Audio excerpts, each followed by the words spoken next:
Hello friends, स्वागत है आप सभी का मेरे यूट्यूब चैनल पर। फ्रेंड्स, आज के वीडियो में हम आपको एक सामाजिक और रोचक कहानी के बारे में बताएंगे जिसका शीर्षक है बहू की भोली सी सोच। तो चलिए कहानी शुरू करते हैं। अनीता और राहुल की अभी अभी नई नई शादी हुई थी। अनीता अपने ससुराल के माहौल को अभी समझने की कोशिश ही कर रही थी और उसे ससुराल के नियम कानून के बारे में कुछ पता नहीं था। इसलिए वह हर छोटे छोटे काम को अपनी सास से पूछकर ही किया करती थी। शुरुआत में अनीता की सास कौशल्या जी ने सोचा कि बहू अभी नई है, उसे कुछ पता नहीं है, इसलिए वह घर गृहस्थी के कामों में उसे निर्देश देने लगी। लेकिन शादी के 3 महीने बाद भी अनीता की आदत नहीं बदली। वह हर छोटे से छोटे काम भी अपनी सास से पूछकर करती थी। उसे डर लगता था कि कहीं वह अपने मन से कोई काम कर देगी और बिगड़ जाएगा तो उसे डांट खानी पड़ेगी। बस इसी डर के कारण वह खुलकर कोई भी काम नहीं कर पाती थी और घर का कोई फैसला भी नहीं ले पाती थी। एक दिन कौशल्या जी आंगन में बैठकर चावल साफ कर रही थी।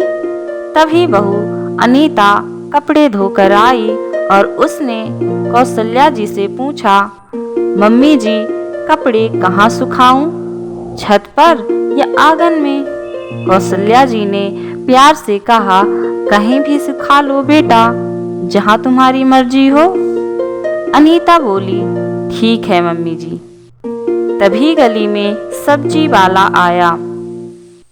अनीता छत पर से आंगन में आई और अपनी सास से पूछने लगी, मम्मी जी, टमाटर ले लूं क्या? कौशल्या जी बोली, ले लो ना, इसमें पूछने वाली कौन सी बात है। अनीता टमाटर खरीद कर ले आई।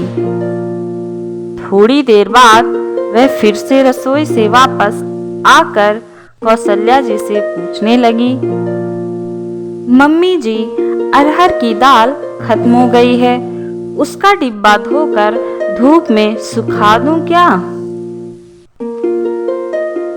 कौशल्या जी ने बड़े प्यार से कहा, सुखा दो ना बेटा। ये अनीता की रोज की आदत थी। वह ऐसे ही सारा दिन छोटी मोटी बातों में भी अपनी सास से पूछ पूछ कर ही काम किया करती थी। शुरुआत में तो कौशल्या जी ने कुछ नहीं कहा, वो खुशी से हर काम उसे बताती गई। लेकिन अब उन्हें लग रहा था कि उनकी बहू काम गलत होने के डर से ही उनसे हर काम पूछकर करती है। आज तो उन्होंने ठान ही लिया कि वह अपनी बहू से बात करके रहेंगी।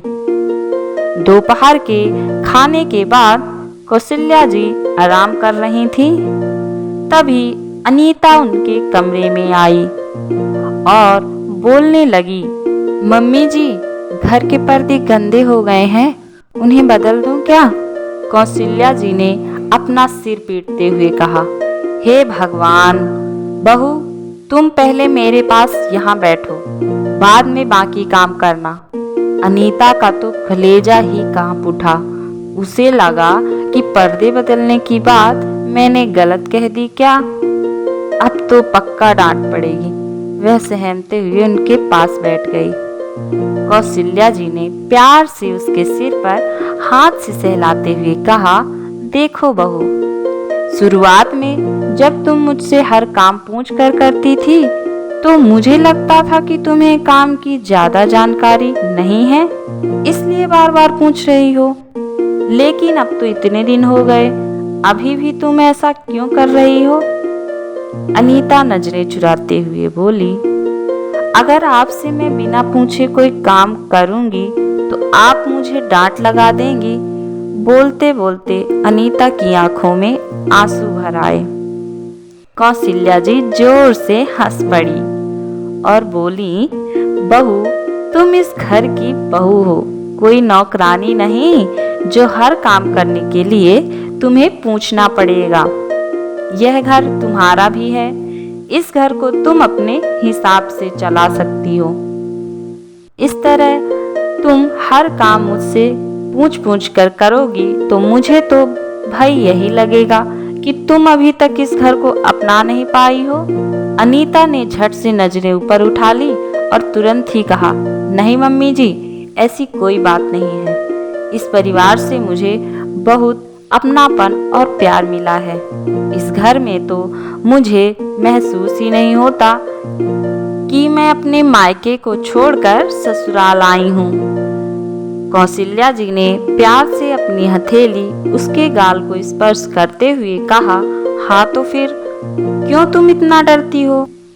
मान लो कि कोई गलती हो भी गई तो क्या हुआ? गलती तो इंसान से ही होती है, मुझसे गलती नहीं होती क्या? हाँ, अगर तुम्हें किसी काम में मेरी जरूरत हो या कोई बात तुम्हें समझ में नहीं आए तो बेझिझक पूछ सकती हो, लेकिन यूं हर बात में पूछ पूछ कर काम करने की जरूरत नहीं है बेटा, और डरने की तो बिल्कुल भी जरूरत नहीं है। तुम पूरी तरह स्वतंत्र हो अपनी गृहस्थी चलाने के लिए। अपनी सास की बातें सुनकर अनीता भावुक होकर अपनी सास के गले लग गई। आज उसकी सास ने उसके मन से बहुत बड़ा बोझ हटा दिया। अब वह खुलकर सांस ले पा रही थी। उसकी आंखों में खुशी के आंसू थे। कौशल्या जी अपनी बहू की भोली सी सोच पर मुस्कुरा उठी। तो फ्रेंड्स, आपको ये कहानी कैसी लगी कमेंट करके हमें ज़रूर बताएं, और यदि आप हमारे चैनल पर नए हैं तो चैनल को सब्सक्राइब करना ना भूलें।